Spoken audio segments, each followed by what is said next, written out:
Hey, it's a sight mole weather. The beard with the grote orange, phone. After a long time, I really took a break because I wasn't in the mood. Yes, that happens when you just don't feel like doing anything at all. Didn't do anything at all intensely. I mainly used the last summer days to really let loose at various quad events. Afterwards, I need a week of recovery. Yes, and this thing has been lying around here for quite a while because it took some time. But I'll get to talking about that. You see, there is still a scope attached. There is a reason I left it on for the video, even though it is not actually included as standard, I would say, let's start with the interesting things. Then I can't forget that. The usual 10 shots at 10 meters in a sitting position. I think it explains itself that they are a bit low. It doesn't matter at all. What's interesting is that you can make 10 holes in such a small space. As I said, again, me as a non-rifle shooter, if I can do it, then it's a sign that it can't be bad. Reximex zone, serial number, who would have thought? New price, 2,000 normally, around 600. As always with my new prices, I have to say, sure, some a bit more, some a bit less. Who knows after how many years how you will see this video. So at the current time, the 600, a bit more, a bit less. I paid 303 for it. Yes, such devices, I would say it's usually around 50% of the new price when it comes to the slightly more expensive items. But this is also a relatively rare piece, and relatively, how should I put it? You really need to have a special taste for it. Maximum muzzle energy. I forgot to take the tablet with me. Maximum 8.5 joules, mostly around 8.2, 8.3, and sometimes 7.9 in between. I measured around 60 shots with the thing because I wanted to see if it's true that the emptier the tank gets, the hotter the gun becomes. At least that's how it is. There is a sweet spot. You can also pump the tank up to 250 bar. I usually started around 200 and then shot down to about 100. It exists, so it doesn't help to pump it up to 250 in terms of muzzle velocity. Then you have more power in it, more volume. But that doesn't mean that in the end, more power comes out. Because of the valve hitting. And harder the pressure inside is, the harder it is for the hammer to hit down. And then at some point, the less pressure there is, you really notice a sweet spot where hammer manages to keep the valve open a bit longer, and then more power actually comes out. However, this sweet spot is relatively narrow because adding more air to an already relatively empty tank doesn't last long. You can take 10 to 15 shots and then the fun is already over. One way or another. Some say, of course, 8.5 joules. Oh God, that's way too much. Yes, see the firearms regulation, paragraph 1. What's interesting is that the industry is practically allowed to manufacture weapons up to 8.5 joules. However, only in 2001, I don't know, it shouldn't exceed 8.5 anymore. But later in the individual measurement, that's sentence 2, it states a maximum of 8 joules, so a tolerance of half a joule. Why is the industry allowed to sell 8.5 now, when later in the individual measurement it suddenly is only 8? I don't know, I can't tell you. Do know that I keep coming across the press fans where your idea is more than the 7.5. I suspect it has to do with the billions of DDR air rifles that were produced until 91, which have about 8 to 12 joules. It's completely normal. And no authority says, my God, this half joule, we really have better things to do. Now, one could of course say that the firearms law, sentence 1 and sentence 2, does not make sense directly with each other. Of course, that could be revised, but I believe our current government has the concerns. Heating laws, for example, small pocket knives, matter is not off the table yet. So by now, the ban on longer pocket knives is no longer included. But getting caught with something like that on buses and trains, yes, that can get expensive. Yes, I unfortunately have the thing, say laptop, but actually it's more like a notepad tablet. Exactly. Leaving it over there again, of course, 1,000. And you can see very nicely that it's like a string of pearls, nothing happens. That means it lies at a minimum of 7.9, maximum. So I would say 8.3, 8.4 are already outliers. it shoots around 8.2, which it does. Very well. I can just start somewhere, like with the shaft Yusan. He can definitely do it. Yes, he can absolutely do it. Beautifully shaped black plastic. Should be interesting regarding the lighting. I will turn it a bit so that the camera makes it a little brighter. I can now see on my monitor that the normal image is a bit darkened, which I will then brighten again in post-production. And yes, I will start reading aloud, as I haven't made a gun video in so long that I should have cleaned it beforehand. So Reximex, a Turkish company, a serial number patent made in Turkey. Caliber 4.5, maximum pressure 250 bar, which is 3625 psi for those who still live in the imperial zone. The model is PTB, so here the original PTB is also specified, as it is now actually required. PTB is a continuous number. The PTB list includes all approved items which you can download anytime from the Physikalische Technische Bundesanstalt, and it is also updated regularly. Yes, there is also a Diablo symbol here to distinguish it from round ball guns, and it has a semi-round knob at the front, so you can still shoot semi-round heads despite the magazine. And who would have thought? And on the other side, I think you could even read it from up there. I'll hold the gun a bit closer to you. Well, I mean, anyone who seriously deals with this has already seen it in 1,000 catalog photos and 1,000 other videos, so it doesn't matter. I hold the other side upside down. It's not more exciting either. There's something written on it. Read manual before use. The most sensible labeling one can imagine. I think that's for Americans. You even have to write on the microwave that you shouldn't roast the dog. Oh, I was just about to say something doesn't feel right because I have two different rings on here, and only the screws of one are properly tightened. Let's get right to it. I'll start with this. So, a plastic stock with, yes, a whole stock in the broadest sense. I would say about the stock itself, there is nothing that really jumps out at me as being cast. In 2001, there are also relatively few rough spots. It is well made, you can see the casting, but you don't cut your fingers on it, as sometimes happens with others. We have an adjustable thing at the back, which means you can press the button here and then slide the back part up and down. I'm not doing it now because it's stiff, and I only have one hand free. So, click, click, and click, click, click. You 2001 know this from countless match weapons. Here we have a thing where you can rest your cheek. On both sides, well, it's a bit difficult for left-handed people. Here it has a bullpup design, which is a huge problem. I'll get to that shortly. I want to finish the other stuff first.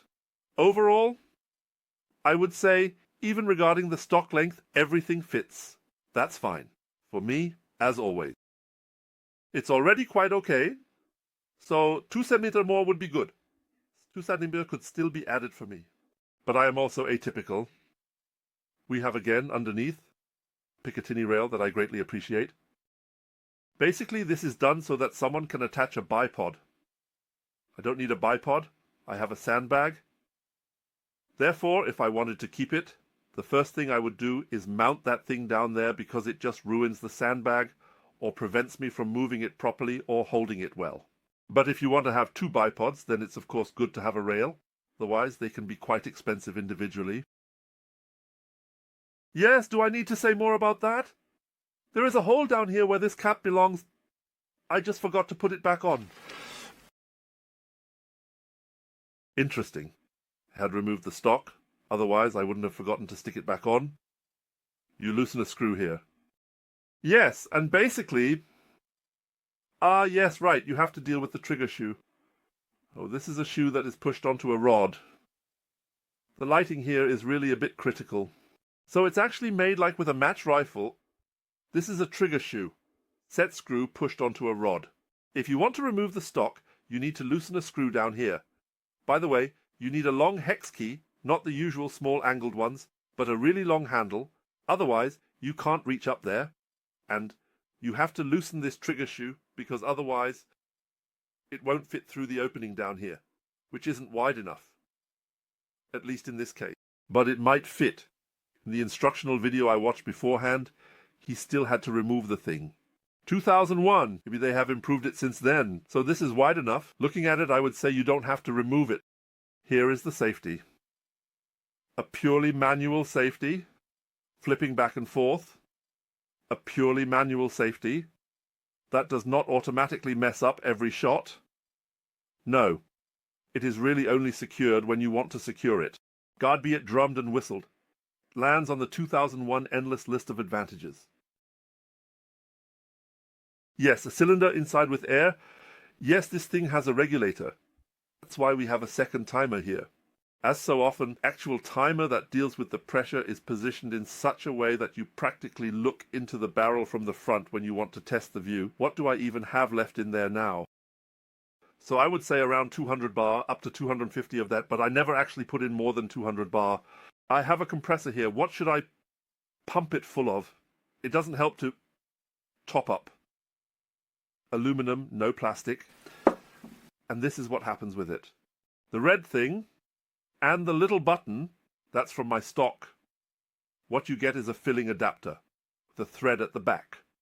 This means you have to figure out how to attach a hose or nipple or something else to it. I didn't have anything suitable here, so I used this red double thread adapter and pumped it full like this.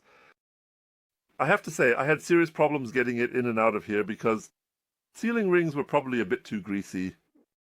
There was another density included, which was a bit too thin. So at the moment, I practically have to insert it. It makes this sound. And then I have to wiggle it back and forth until it seals. Then it stays sealed. I have to hold it a bit with one hand, but you can get it fully in. But you still have to figure out the perfect diameters for the rings. I actually had something like this sent to me from China because I really don't like this threaded stuff. Can you see it? This is basically a filling nipple where the 8mm nipple is already attached. The problem at the back is that it doesn't fit. You can see that the shaft is relatively short. So the diameter is correct, the O-rings are correct, but the shaft is too short, and the shaft is relatively long here. When you wiggle this in here, you need the space because you're sitting right on the curve. So black on black is a great color for this kind of thing. No matter what, just believe me, if I say it, it must be true.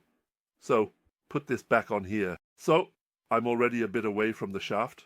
Now I can talk about the barrel. The barrel, you see, is a long barrel. It goes up to here. I don't believe it stops here. It's probably still going up to here or so.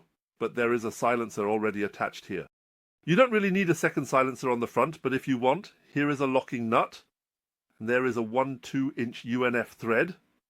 So you can mount the common silencers on it. Completely unnecessary. The thing is whisper quiet. It just makes a flop sound. I can make a flop sound. I don't even need to put a Diabolo in here. I'll do that in a flop. You heard it, that was a 200 bar shot. I'll bring it closer to the microphone. You notice the mechanics inside are louder than the actual shot, so you really don't have to worry about sound suppression. What's happening there? Bullpup is clear. Cocking. Yes. Magazine in. Before the bang. Nothing jams at all. So I've fired plenty of shots now, and nothing jams. That works fantastically, so I am already a big fan of the Reximex magazines. We'll get to that individually shortly. Here is again the Reximex lever, with which you can lower the pressure. I didn't even try it, because who wants to lower it? From 7.5 joules in Germany. What is that supposed to be good for? And legally it would be questionable anyway, because you are not allowed to set it to hot at all, so it's all completely irrelevant. I think we are done with that. Let's move on to the shooting position. Unfortunately, I will pause the video again. Maybe I'll make an exception today. Anyway, I set the video so that my head isn't visible. But I have this monstrous scope riser on here. Yes, wearing a black t-shirt was also a great idea of mine. Yes, there is a reason for that. When I mounted this thing, I put a scope on it, as I usually do, a Picatinny rail, a completely normal scope. I couldn't shoot. I couldn't see through it. No chance. This thing here. Somewhere I read that you can unscrew this thing and put different height rubber parts underneath. Either it's already underneath or there wasn't one included in the accompanying cardboard box. Maybe you can take it off completely, but no chance. Thing could be done. It didn't work. Even the high rings that I already had on weren't enough, so it's not about that. On this one, I have the normal flat ones on, but I also tried high ones. These are also high ones now. You can see how much higher are compared to the normal rings. Yes, it works a bit better with the lighting. So you can see that the normal ones are really significantly flatter. Yes? No chance? I couldn't see through? With the higher rings I could somewhat see through, but that wasn't fun. I really acquired original sight risers in China. That's why it took a bit of time, because it had to arrive first. 2001. And these are two pieces that are actually meant to mount a red dot sight higher on a handgun. I bought two of them and mounted them like this. It's cheaper than buying a proper one. Yes, that's why I left them on now, because this is how it looks now. However, I can also unscrew it now, because I don't need them anymore. Look, a bit here and a bit there. I hadn't actually planned this, but I think unscrewing it makes sense in that you can see the weapon in the video, as it looks after it comes out of the box at home. It always makes such an impression. Yes, everything 3 times bigger, 3 times better, 3 times bulkier with a tube on top. Let's just remove that now. You notice I'm rambling on, right? It's always important in a video to comment on what you're doing so it doesn't get boring. Sometimes it still gets boring, and it just goes on. It just goes on. But that's the downside with Picatinny, that they want to do it very precisely. There you go. Yes, you see, it looks almost like it's for an AK, right? Huge. 1,000. No, like this, like this. Take up less space. So, this is what the Reximex looks like out of the box. You can also make a nice thumbnail from it if needed. Yes, with a carrying handle, so to speak. You can't really get your fingers into. Yes. Speaking of, someone I don't want to name here, complained bitterly that I should please make the videos in a way that my face can be seen. Wants to identify me, I don't know. Thinking has always been, the larger the image, the smaller the weapon in question. So maybe I'll leave it. It was just a bit bigger. Tell me, comment on it. Exactly, you always have to beg for comments to climb higher in the YouTube algorithm. Please write below whether you prefer it with or without a face. So, a bigger face or a slightly larger weapon, because switching back and forth, as many do, with every sentence, 5 cuts in it, I don't do that. First of all, I'm too lazy. And secondly, I hate epileptic, yes. Now it starts. Epileptic seizures that are triggered. Always this. Forward, backward, backward. The automation hacks in 93 cuts. I don't do that. Yeah. Well, magazine. This is a typical Reximex magazine. These things exist. They always look the same. I like them. And that is once. 14 shots. 14 shots are better than 8 shots. Much better. Especially when you have 2 of them. And I have 2 of them. Second one is in the box. You have to cock it. There's even a small arrow on it indicating a rotation direction at the top in faint color. So now you can see it clearly. That means you cock the thing. Do it once, then put a pellet in at the top. But you have to hold it on the other side. Otherwise it will fall through the bottom. Someone probably thought of this who thinks you would have a tabletop or something underneath. But you don't. You have too few fingers on one hand to hold it steady. So to hold this spring thing and make a hole, and then throw the pellet in with the other hand. 2001. So, the only disadvantage is that afterwards it just jams, and then you can simply turn this plastic disc, right? Gear doesn't turn with it anymore, but the plastic disc is then solo. The hole is relatively large, and you can just let the pellets drop in, and if one is the wrong way around, you just shake it out again. That's a great thing. Especially when you have many, many Rex. What's it called again? The Rotex magazines.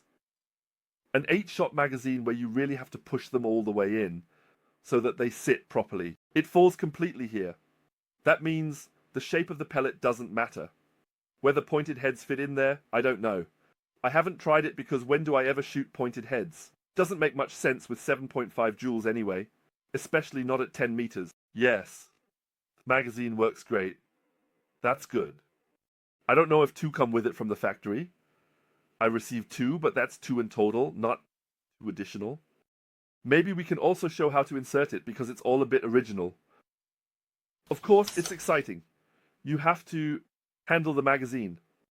So here it comes. You can remember this. The side must face the shooter, where you can see there are even numbers on it, indicating how many are still inside, but must face the shooter. And now, unlike often, the corner doesn't come first, but rather the round side comes first from the left. Here is a small edge, a groove, that must fit into this other groove.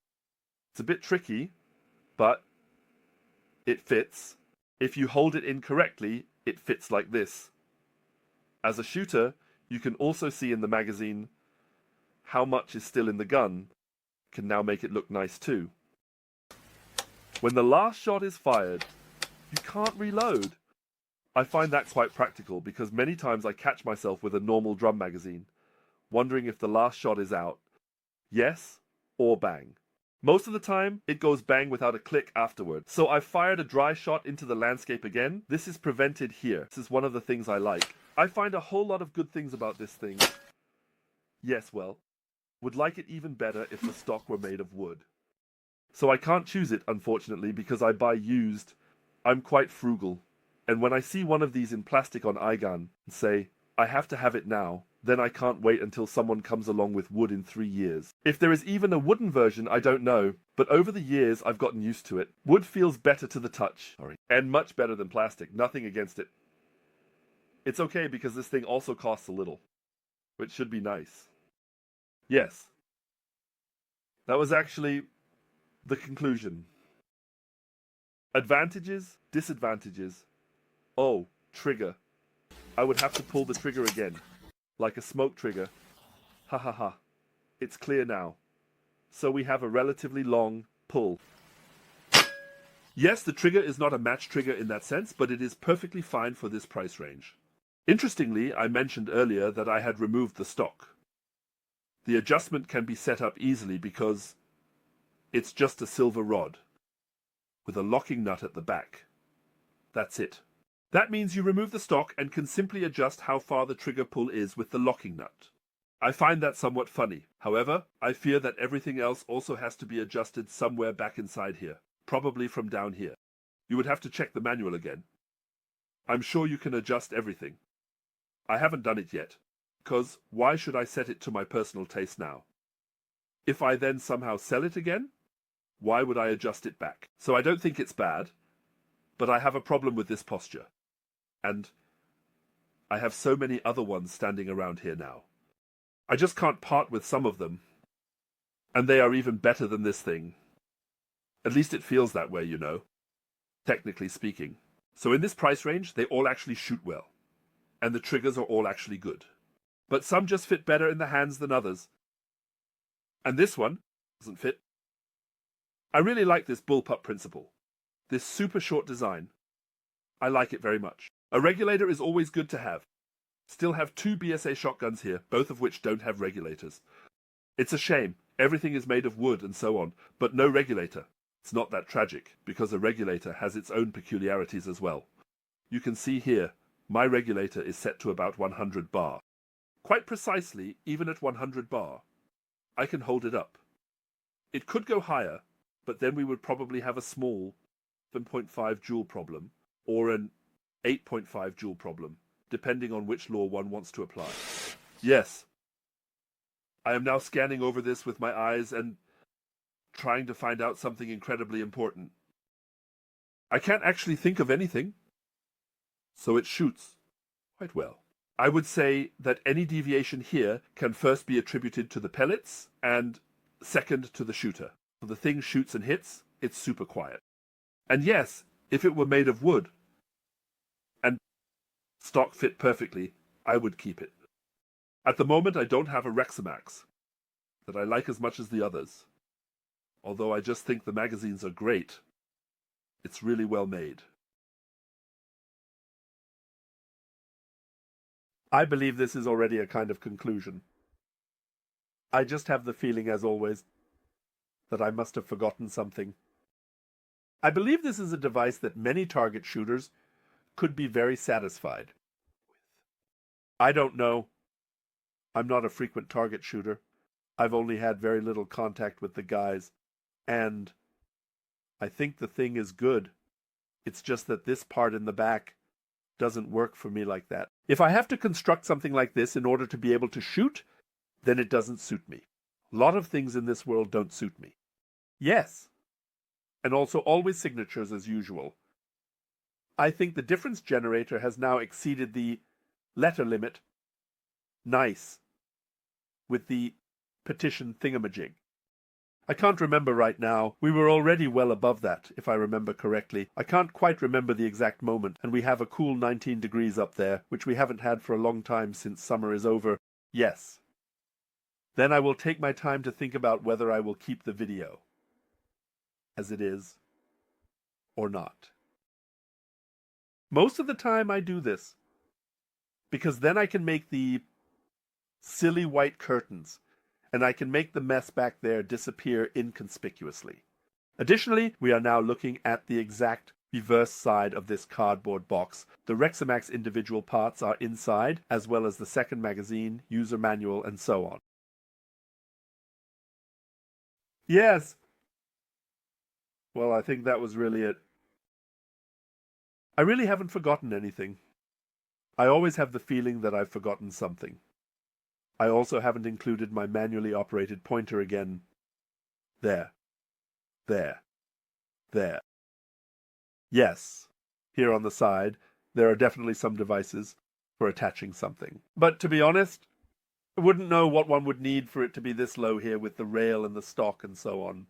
It could, of course, be due to having a lot of target shooters. They usually have huge scopes with large parallax wheels attached. Maybe they need a very high mount anyway. I always see it from my point of view. It's cramped, it's old-fashioned, but it's mine and therefore extremely important to me. I'm rambling again to fill airtime. It's already become a reflex. Look, I can do this now. Now, put more scope on. That's hollow, it has to go this way. You have to insert it at the front, and then click it in at the back. Yeah. And then it's closed again. After I've held this in front of the camera for ages. We've already been at it for 29 minutes. I'm wasting too much time. I suddenly have a need to chat because I've taken so many breaks. Thanks for watching. Look, there's the guy with the beard and the big orange phone. And yes, we'll see each other again in the next video. Now I'm going to take this weird lump here, which you might see in the frame today, and stop recording with it. And 3, 2, sos ios.